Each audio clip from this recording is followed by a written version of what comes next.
Hi, this is Ravi. Jagan చేసిన ఒకే ఒక తప్పు, కేవలం ఒకే ఒక తప్పు ఢిల్లీలో చంద్రబాబు హీరోని చేసింది. ఎంతకు జగన్ చేసిన తప్పేంటి?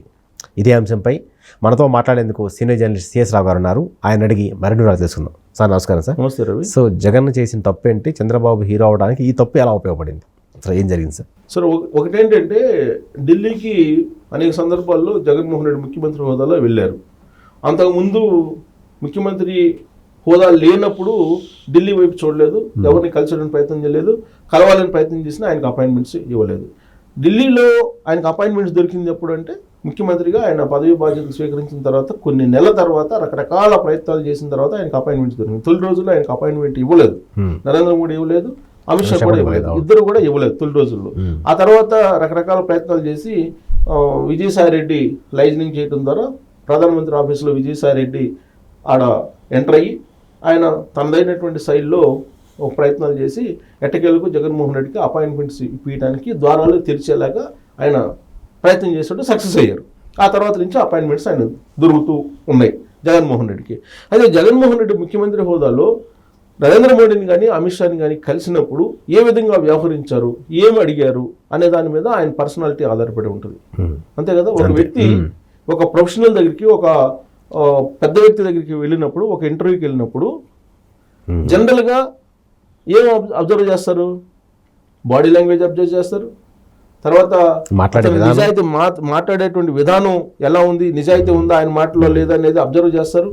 తర్వాత అతను వ్యూ ఏంటి అసలు అనేది అబ్జర్వ్ చేస్తారు. ఇన్ని రకాలుగా అబ్జర్వ్ చేస్తారు. మనకు తెలియకుండా ఇంకా చాలా రకాలుగా కూడా అబ్జర్వ్ చేస్తారు.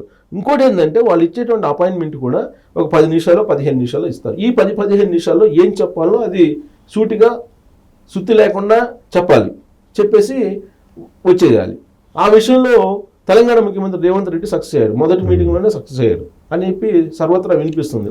నరేంద్ర మోడీని కలిసిన తర్వాత ఈవెన్ కాంగ్రెస్ పాలిత రాష్ట్రానికి ముఖ్యమంత్రిగా ఉన్నప్పటికీ కూడా రేవంత్ రెడ్డి నరేంద్ర మోడీని కలిసి తొలి రోజు ఆయన ఇచ్చినటువంటి ప్రజెంటేషన్కి ఆయన మిస్మరేజ్ అయిపోయి ఇమీడియట్గా ఇక్కడ ఉండే సమస్యలు పరిష్కరించాడు. తెలంగాణలో సమస్యలు పరిష్కరించారు కదా.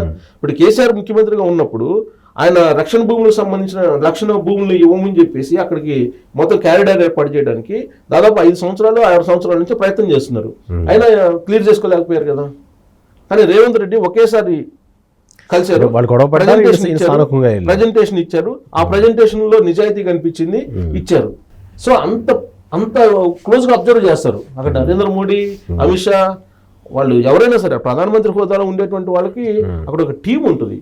ప్రధానమంత్రి మోడీ అంటే ఒక మోడీయే కాదు కదా, ఒక టీం ఉంటుంది. ప్లస్ వెళ్ళేటప్పుడు ఏంటి ఎజెండా ఏంటి, ఏం మాట్లాడాలనుకుంటున్నారు, అవన్నీ ఉంటాయి. రాష్ట్ర ప్రయోజనాలు, స్వప్రయోజనాలు అదే చెప్పింది. నేను ఇవన్నీ అబ్జర్వ్ చేస్తారు.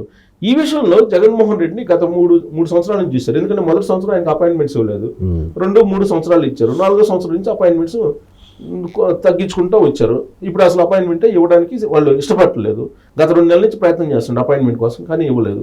దీనికి కారణం ఏంటి అని అంటే ఇందాక నేను చెప్పాను కదా, ఈయన వెళ్ళినప్పుడు ఈయన మాట్లాడేటువంటి మాటల్లో నిజాయితీ ఎంత, చిత్తశుద్ధి ఎంత, ఇతను బాడీ లాంగ్వేజ్ ఎలా ఉంది, ఇతను నిజంగానే ఇతను ప్రజలకు సేవ చేసేవాడేనా, ఇతను ఏ ఉద్దేశంతో ఈ డిమాండ్లో పెడుతున్నారు, దీని వెనక ఏమున్నాయి, ఇవన్నీ అబ్జర్వ్ చేస్తారు.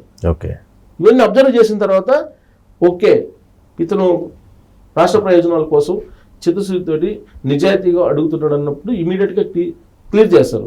జగన్మోహన్ రెడ్డి ఎన్నిసార్లు వెళ్ళినా కానీ ఆయన ఏం అడుగుతున్నారు అనేది అందరికీ తెలుసు. అది ప్రత్యేకంగా చెప్పవసరం.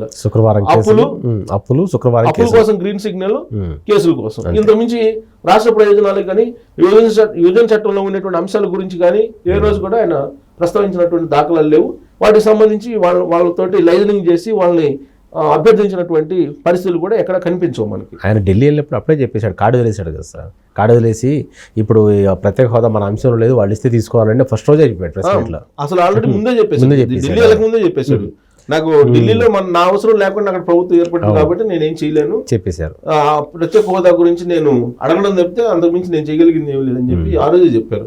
అంటే జగన్మోహన్ రెడ్డి ఏంటి, మొత్తం భారతదేశంలో ఈయన 20 మందో లేకపోతే 5 మందో 10 మందితోటి ప్రభుత్వం ఏర్పాటు చేస్తే అప్పుడు ప్రత్యేక హోదా ఇస్తానని చెప్పి ఈయన చెప్తాడు.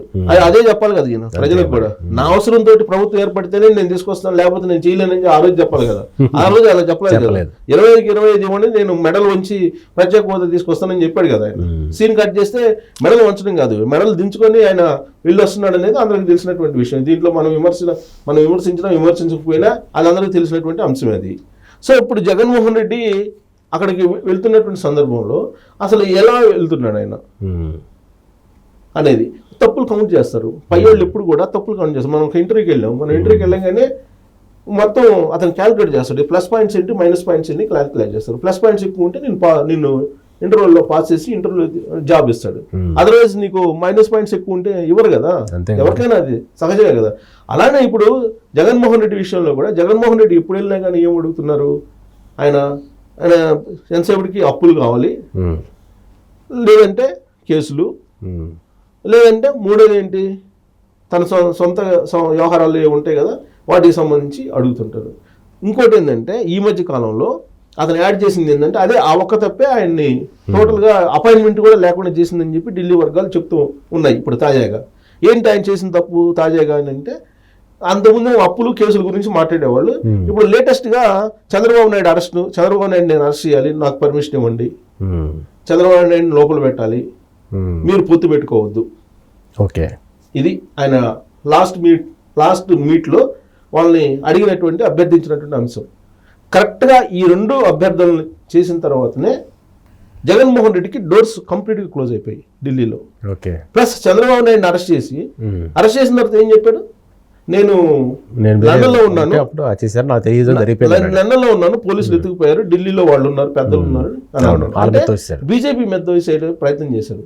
కరెక్ట్ గా అక్కడే ఆ వ్యాఖ్య దగ్గరే బీజేపీ వాళ్ళు ఇప్పుడు నరేంద్ర మోడీ కానీ అమిత్ షా కానీ అపాయింట్మెంట్ ఇవ్వట్లా.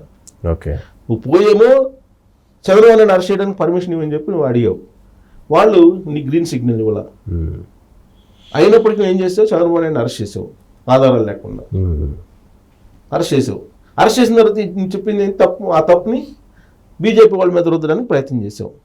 పొత్తు పెట్టుకోవద్దని చెప్పి లాస్ట్లో అమిత్ షా అపాయింట్మెంట్ ఇవ్వకపోతే నరేంద్ర మోడీ తోటి కట్టసీగా అప్పుడు నిర్మలా సీతారామన్ ద్వారా ఊరికే పార్లమెంట్ సెంటర్ హాల్లో కొద్దిసేపు పోయిచ్చి పొత్తుకు సంబంధించి మీరు పెట్టుకోవద్దు అని చెప్పి ఒక సందేశం ఇవ్వడానికి ప్రయత్నం చేశాడు.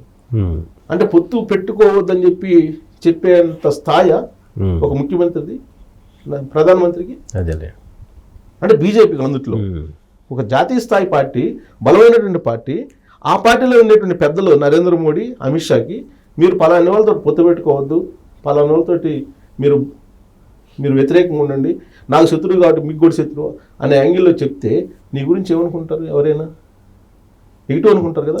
కరెక్ట్గా ఈ పాయింట్ దగ్గరే అతను నెగిటివ్ అయిపోయాడు, ఆయనకు అపాయింట్మెంట్స్ లభించట్లేదు. కరెక్ట్గా ఇక్కడే చంద్రబాబు నాయుడు హీరో అయ్యారు వాళ్ళ దృష్టిలో. చంద్రబాబు నాయుడు ఎప్పుడు కలిసి నేను చెప్తుంటాడు, విభజన చట్టంలో నాకు ఈ రావాలి అని చెప్పి జాతీయ సమస్యలన్నింటినీ తీసుకొచ్చాడు. 2014 నుంచి 2019 దాకా ఎన్ని సమస్యలు తీసుకొచ్చాడు చంద్రబాబు నాయుడు, అందరికీ తెలుసు కదా. లేదంటే నాకు ప్రత్యేక హోదా కావాలి అని పోరాడాడు కదా చివరి దాకా. ఇవ్వలేమంటే సరే ప్రత్యేక ప్యాకేజ్ అని ఇవ్వండి, ఏదో ఒకటి ముందైతే మాకు ఇవ్వండి అని చెప్పి అడిగాడు కదా. ఎప్పుడు పోయినా కానీ ఈయన నాకు అది కావాలి, ఇది కావాలి, నాకు రాజధాని కావాలి, నాకు మెట్రో రైలు కావాలి, లేకపోతే నాకు నేషనల్ హైవేలు కావాలి, ఈ అడుగువాడు చంద్రబాబు నాయుడు. జగన్ అరెస్ట్ చేయండి, జగన్ బెయిల్ రద్దు చేయండి అని చెప్పి అడగలేదు కదా. అడిగానంటే నీ గ్రాఫ్ పడిపోయినట్టు. అదే కదా మరి, వేరే వాళ్ళ పథకం ఒక వ్యక్తి దగ్గర పోయి ఒక ఇంటర్వ్యూ పోతామండి, సింపుల్ లాజిక్. ఒక ఇంటర్వ్యూ పోయిన తర్వాత సార్ అతను మాత్రం ఇవ్వద్దు జాబ్ అని అంటే అప్పుడు అతను ఇంటర్వ్యూ చేసి అతను ఏమనుకుంటాడు, సింపుల్, ఎక్కడ అవసరంలే. ఇప్పుడు నీకై నువ్వు ప్రజెంట్ చేసుకోవడం వేరు, నువ్వు అతనికి ఉద్యోగం ఇవ్వద్దండి మీరు అని చెప్తే నీ గురించి అతను ఇంటర్వ్యూ చేసి అతను ఏమనుకుంటాడు, సింపుల్ లాజిక్. అలానే జగన్మోహన్ రెడ్డి పోయి లాస్ట్ మీట్స్లో చెప్పింది ఏంది, చంద్రబాబు నాయుడు అరెస్ట్ చేస్తానని చెప్పి ఆయన అడిగాడు. దానికి వాళ్ళేమో గ్రీన్ సిగ్నల్ ఇవ్వలేదు, న్యూట్రల్గా ఉన్నారు, అదే మీ కూడా మీరు చూసిన సంబంధం లేదని. కానీ ఈయన వచ్చి అరెస్ట్ చేశాడు, వాళ్ళ మీద పెట్టే ప్రయత్నం చేశాడు. నెక్స్ట్ ఏంటి, పొత్తు పెట్టుకోవద్దు మీరు అని చెప్పారు. ఈ రెండు నెగిటివే కదా, నెగిటివే. అందుకే ఆయనకి పర్మనెంట్గా డోర్స్ క్లోజ్ అయ్యి చంద్రబాబు నాయుడు ఢిల్లీలో హీరో అయ్యారు. సీన్ కట్ చేస్తే ఇప్పుడు ఎన్డీఏ కూటమి ఏర్పడుతుంది. రేపు జగన్మోహన్ రెడ్డి ఏం చేస్తుందో ఎన్డీఏ కూటమి మనందరం చూడొచ్చు. ఓకే, ఒక వ్యక్తి పతనానికి వేరే ఎవరో కారణం కాకపోయి ఉండొచ్చు, అతనే కారణం. ఎందుకంటే అతని బిహేవియరే అతను ఎలా ముందుకు వెళ్ళాలని చెప్తుంది. సో జగన్ బిహేవియర్ కూడా గతంతో పోలిస్తే ఇప్పుడున్న పరిస్థితి చాలా మారిపోయింది. అందరికీ మించి ఆయన చేసిన ప్రధానమైన తప్పు చంద్రబాబును అరెస్ట్ చేసి ఆ అరెస్ట్ని బీజేపీ మీద తోసేయడం. అదే ఇప్పుడు అన్నిటికీ కారణమైంది. Thank you.